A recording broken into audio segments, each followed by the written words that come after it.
aad uga xumahay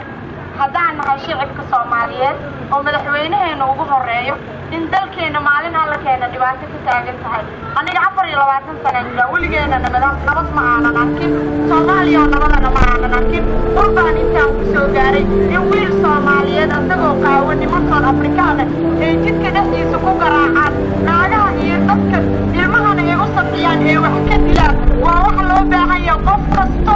oo Soomaali ah inuu ka gubto mas'uuliyad ka saarata qaasatan ragga Soomaaliyeed ee quraasta isku haysto ee gobolada iyo balaayada isku sheegaya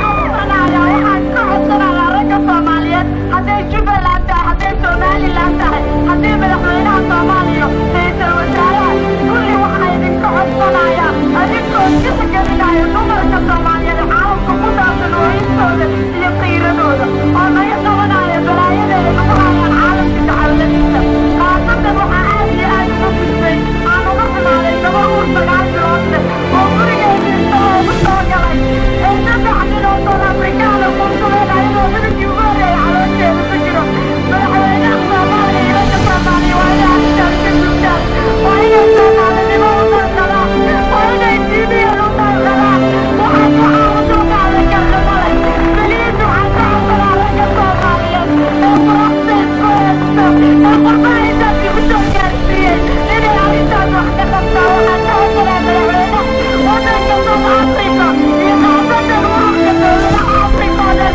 inay noo gargaaraan haddaana shacabka Soomaaliya qaasatan dumarkeeda maxaa yeelay raggii Soomaaliyeed aan la dayacin ayagaa meel kasta la dhigeen ma qiyaasi kartiin qof noo dhalaa waddankeedii joogin oo wax dagaalmeeda 3 nin guriga ugu soo dhacday